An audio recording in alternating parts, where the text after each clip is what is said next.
Now, just how powerful are big corporations? We heard about their role in lobbying, but listen to this.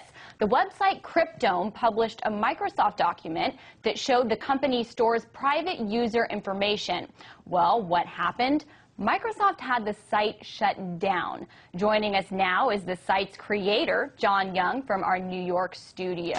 So, Mr. Young, why do you think you're such a big threat to Microsoft, and how did they get your site shut down?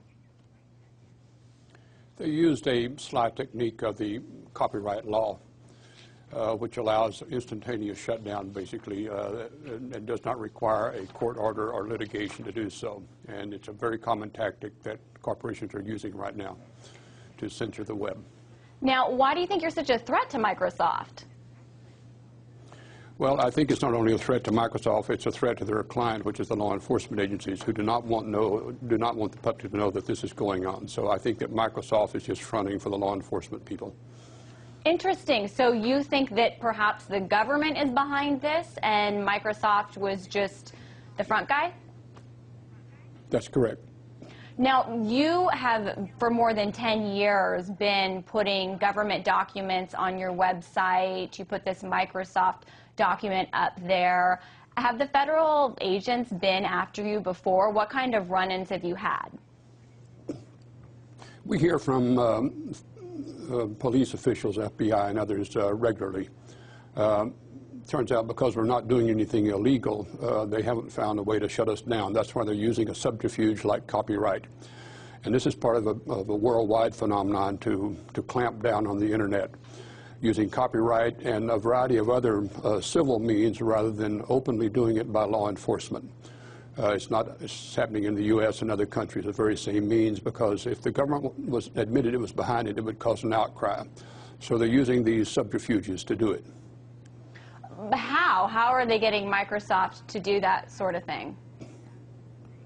Well, as they're invoking the copyright law, which does not require a court hearing, does not require lawyers. They can just send an email to the service provider, like ours, and the service provider then turns around under this law and says, within 2 days, if you don't take a document down, we will shut your site down.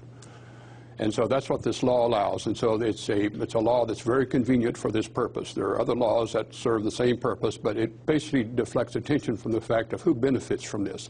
Microsoft does not benefit from this. It is law enforcement who benefits from this, and that's why the document is stamped a law enforcement document. So the government does not want to know that these corporations are being used for this purpose. And it's not only in the United States, don't forget, it is around the world. And many of these corporations operate around the world, and they are complicit with government in controlling the Internet, and particularly controversial sites. Google, Microsoft, Cisco, all the major players are involved in this, and they're required to do it under law, under the CALEA wiretap law. So copyright is a cover for the wiretap operation, and that's why we challenged it. We knew this was going on, and so we said, this is not a copyright violation. This is important information because copyright typically protects intellectual property like Microsoft's programs. But this is not a program. This is a how-to guide for law enforcement to analyze the data that Microsoft provides to them. So it's not a real program. It's just a guide. They clamped a copyright claim on it so they could use the copyright law. We think that's an abuse of the copyright law, but it actually, the greater abuse is that they're not being candid about why they're doing this, and law enforcement does not want to be exposed. That's why Microsoft backed off. They did not want to go to court, which we hoped they would, in order to hear more about this. Well, we're not alone in challenging. Okay, sorry, excuse me, I didn't mean to interrupt you, but it looks like you succeeded because your site is back up now. But I'm just curious, I mean, how much goes